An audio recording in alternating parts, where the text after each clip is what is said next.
Hello there, right here we got some brand new information from the developers of Minecraft going into more detail about the 3 new mobs we get to vote on for the Minecraft Live Event 2021. After talking about how these new changes will affect your worlds, we're going to look at what the Minecraft Live trailer is telling us now that we have some new insight. So the 3 mobs are the Glare, which is this Oscar the Grouch looking mob who flies to dark areas and will turn grumpy if hostile mobs can spawn there. The Allay mob is a mob that can give it an item, it'll go out and find other items in the area and bring them back to a note block and drop them off. The final mob is the Copper Golem, which you can craft using copper ingots, and it will go around and push down copper buttons at random. One of the Mojang developers, Ulruf, gave a little bit insight about the Glare, saying that the reason that they designed this mob is to have players make their base safe without using the F3 screen to see dark areas where mobs could spawn. Mortmore, a Mojang artist, also gives some insight about the different things that we see in the background, such as like this bee armor on an armor stand and Agnes holding a flashlight. He says these items blocks in the secret box are purely for aesthetics and will not be added into the game, similar to like the submarine and the scuba gear we've seen in the previous mob votes. Now the bee armor on the armor stand could be a reference to Minecraft dungeons where they have such a thing, and during the Minecraft live event they are going to give some Minecraft dungeon sneak peeks as well. Shortly after the Glare mob came out, Minecrafter Dream put out a sarcastic tweet saying that he would rig the vote so that some Steve looking cows would actually win, and one of the developers made a joking reply to that. And because of this tweet by Dream, I don't think Dream is going to encourage his followers to vote for a particular mob this year. So the Glare mob is pretty straightforward and the developers didn't give any more insight on it, as we kind of understand everything. It's just going to show you where dark areas are. It's not going to be able to go to dark areas if they're through a wall, so it's not going to find like hidden caves or anything like that. It does fly, but it probably won't find dark areas up in the air, so it wouldn't be helpful for lighting up like a mob spawner. Now we don't know how we're going to find this mob in the game. You probably wouldn't want this mob to just be naturally spawning in caves without the player knowing about it, so hopefully they let you like craft it or some other way of summoning it in. It is a very lush looking mob, so it could drop like a azalea bush or moss when killed. But because this mob is supposed to be a tool, it's supposed to be easy for the player to move around to different areas to check it for darkness. So it might be possible that the player can pick them up, or the player can use it as like a pet where it follows them. But the consensus among the community is that the Glare is probably one of the least interesting mobs out of the 3. Next up, we're going to take a look at the Allay mob. So if you're enjoying this insightful video so far, go ahead and subscribe and turn on the notification bell. The Allay mob is probably the most fascinating one, the one that also brings the most to the game. And because of this, the developers answered a lot of questions with it. So first off, the Allay does not duplicate items. In the video, Jens gives it a cookie and it comes back with a whole bunch more. So people thought it was just duplicating whatever item you gave it. But the story behind this is that Jens actually dropped these cookies as he was walking about, and he gave the Allay one cookie and it went back and picked up all the rest of them. So if there's a bunch of dirt items on the ground, you give it one dirt item, it'll go around and pick up all the rest and drop them to you or the note block. They also said this mob will not take items out of a chest. They also mentioned that Allay will not break blocks, it's only picking up things that are already there. The developers also mentioned that the first item that you give it, it will keep the item and repeatedly use it to collect more items. It won't get rid of the first item until the player actually takes the item away from it or gives it a new one. They also mentioned that the mob can pick up non-stackable items, but they currently don't know if it can detect the difference between similar items, which is something they'll probably work out once the mob gets voted in. So example of similar items is that all these books here are all called enchanted books, even though they have different NBT tags, which specifies what type of enchantment is on them. So giving the Allay an enchanted book, it would just go find more enchanted books, not necessarily a specific enchantment, but this might change if the Allay gets voted in. This is similar to having an enchanted tool versus unenchanted. They're both considered the same tool. They also mentioned that if it picks up non-stackable items, it's going to fill up its entire slot. And the Allay currently only has 2 slots, one for the item that the player holds, one for the item that the player gives, and 1 slot to fill up with similar items that they collect. Let's say you gave it an iron hoe, it would go around and find another iron hoe, which would fill up the second slot it has, and that would be all it could hold. And then we have to unload that one before it could go around and find another one to bring back again. This next tweet was probably the most fascinating one to give insight on the Allay mob, saying that it would not search in unloaded chunks, meaning that it would search in loaded chunks, and the amount of loaded chunks can be changed in single player, meaning that it can actually search a really big area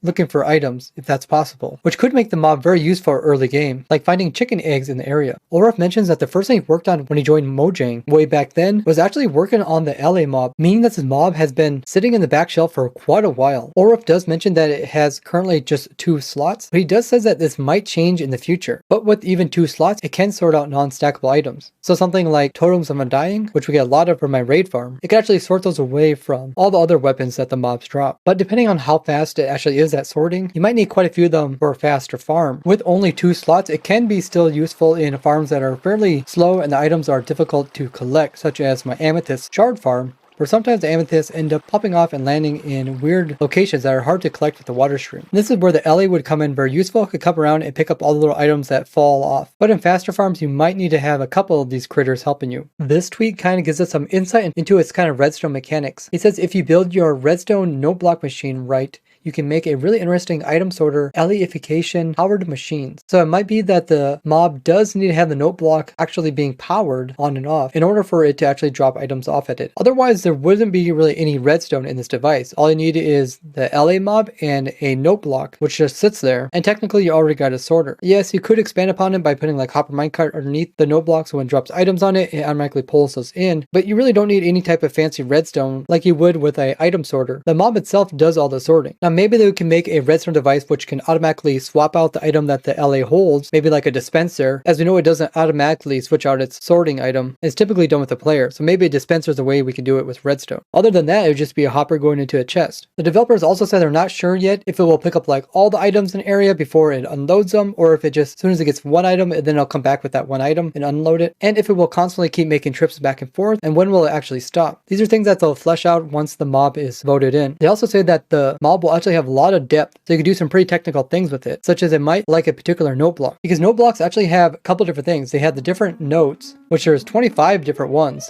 Plus, they also have different instruments, and this is done by placing different blocks underneath of it. Like this guy is a harp, and this one is a bass drum. So by switching out the notes as well as the instrument, you could probably program specific Allays to go to different note blocks to drop off their different items. That way you can have several of these guys going at once and their items going into the hoppers and into the correct chest.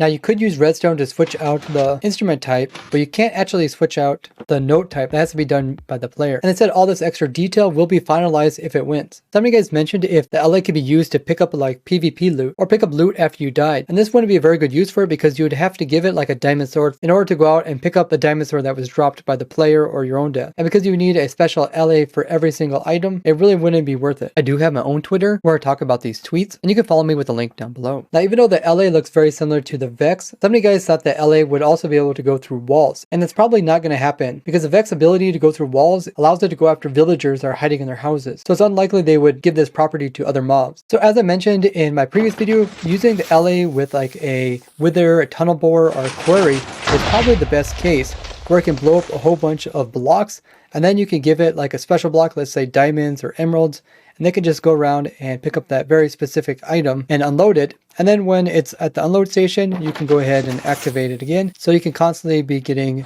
items. This is one way you could get diamonds or even netherite if you use my netherite design. And the note block itself can be moved by pistons. So you can actually attach this directly onto the fly machine. So as it moves, you could also move the unloading station and use hopper minecarts to collect the items. So Allay would be useful early game to collect like items like kelp from the ocean, and also be useful in mid game where you're mining like a whole bunch of different blocks and they fall on the ground. It can collect all those. And even late game where you can put these into farms and it can sort out unstackable items as well as many other types. Especially useful in the nether where we don't have like water and easy collection systems, where this guy could easily work in those situations. It does seem kind of like a pet, but we don't know if the player can pick it up. We don't know how it's going to spawn in the world. We don't know if you can craft it. We don't know if it's going to drop any items upon death.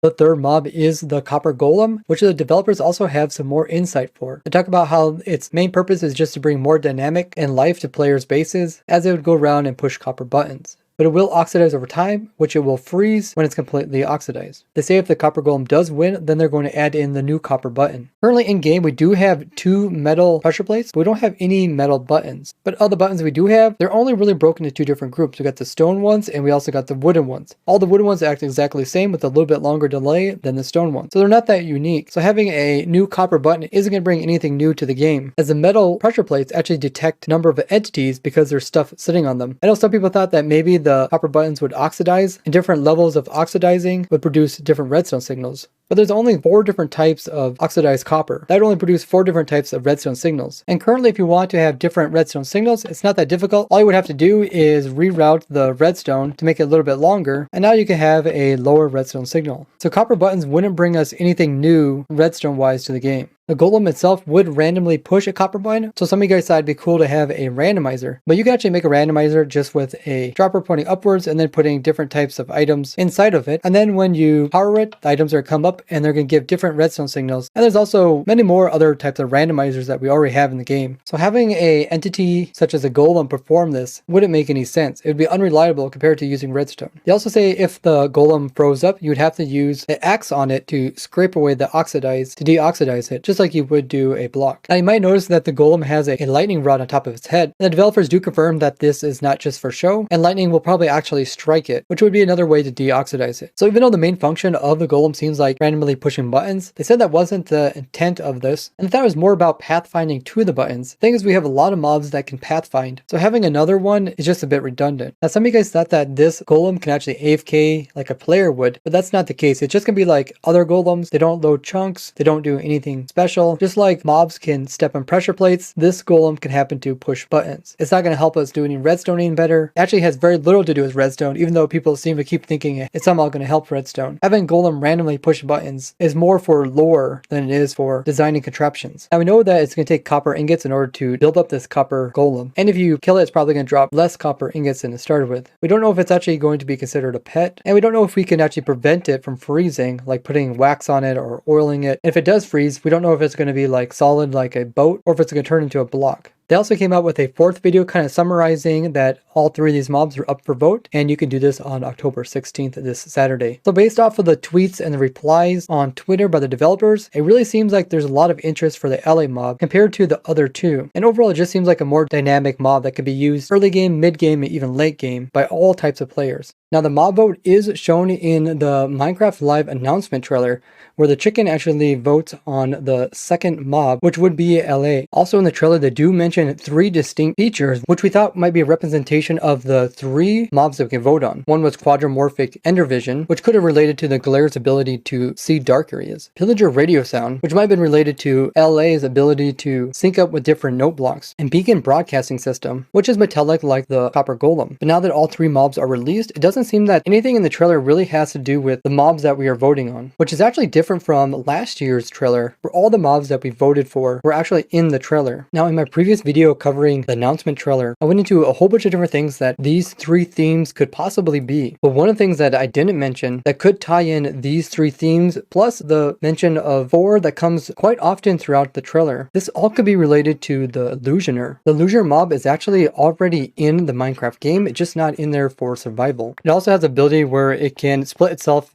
so that there's 4 of them, and the actual real one is in the center and it's invisible. So these outside ones are all just images of them. It's not really them there floating about. And you can see the arrow comes from the real one. This also could be the reference to 4, as it can morph into 4 of them, so quadramorphic, as well as there's many more ×4 references within the trailer. And illusioners are actually considered illagers, just like pillagers and evokers and vindicators. And they can have the illager banners on top of their heads, so they're technically captains. This is already in the game, but the mob itself just isn't in there. And killing one of these guys would also give you the bad omen effect, just like a normal one. So I could explain the quadramorphic, and the ender vision could be their ability to give the blindness effect to the player. This also would explain the pillager radio sound, as they could be added to the raids that the pillagers are part of. And when the raid goes off, it produces that horn noise, which could also be related to the goat horn that still has to be added into survival, as well as be given a use. It doesn't tie into the last one as much, being the beacon broadcasting system, other than pillagers do give you a blindness effect. And if you kill it, it doesn't actually drop you any unique items, unless it has a banner. Now, the developers did say in the past that they would want to add in the Illusioner if they can find a good place to add it in, like an update that makes sense. Similar to how they did with the brown mushroom, that was also a concept idea, and they eventually found a way to get it into the survival game. So Illusioners being part of a raid would make a lot of sense. The 3 themes in the trailer could also be 3 bosses that we currently have in the game: the beacon for the wither, the crossbow for the raids, and the ender eye for the dragon. Now, even though the warden is coming up as another major mob for survival, the warden actually isn't considered a boss by the developers. It's supposed to be just more of a nuisance. And even though the warden is in the deep dark and the skull growth down there looks very similar to the texture of portals in the end dimension, the developers did say that the endstone looking parts of these blocks are not actually related to endstone, but instead are bone related, meaning that the deep dark could be completely not related to the end dimension and could be used for a future update to access a new dimension. The developers also said that they want to flesh out all the current 3 dimensions before adding in a 4th one. So it's unlikely that this theme of 4 with colors that kind of correlate to the 3 other dimensions, it's unlikely the 4th one actually indicates a 4th dimension. Now, a lot of people thinking that 1.19 will be a end update, but we really just got an end update in 1.9 that came with the combat update, which increased the end islands and brought us to end cities. But seeing as we haven't really got any indication of the deep dark or the warden so far in 1.18, maybe they're going to push it off to 1.19. Maybe that's going to be a theme of the Minecraft live event and even be part of 1.19. The developers also early on asked if the players wanted to have them update the world generation or have them work on the warden first. And the majority of the vote was for the world generation, so they actually worked on that first and they pushed warden for later. But the developers also cut short a couple other things that they were working on, including changing how the mobs would spawn into the game, and they also reverted back so zombies can spawn in dripstone caves, as well as the Lytra changes, so Lytras don't have that neat trick where they only use durability up when using rockets. And the developer said that the reason that they didn't flesh out these 3 features is because they didn't have time to, which makes it seem like they have to focus all their attention on something new. Maybe it's the warden, maybe it's 1.19, we'll have to see. Most likely the 3 main themes that I talked about are going to be 3 different technical changes to the game. So not necessarily things that you'll see in game, but things to improve the game for the long term. Something like quadramorphic could be a reference to quadraphonic, which means that you can hear sound coming from 4 different areas rather than 2 like you normally would with a headset. And then radio reference also says ultrasonic, meaning very high frequency sound, which could be a reference to the warden who uses sound to travel around. The number 4 comes up quite a bit during the trailer, including this 4-legged chicken, which I pointed out in the last video. Some of you guys thought it was a smear animation, but this actually does not look like a smear at all, because a smear would be 4 legs coming out of the center of the chicken rather than 2 in the front and 2 in the back. And they could easily avoid this if they wanted to. The 4 also pops up with the parrots. Even though there's 5 different colored parrots, they specifically chose just 4 of them, and they even gave this gray yellow one the color yellow rather than the color gray. These are the colors of the Microsoft Windows logo, except these 2 colors on the bottom are swapped. If they wanted to represent the logo, I think they would actually put them in the right order rather than swapping them.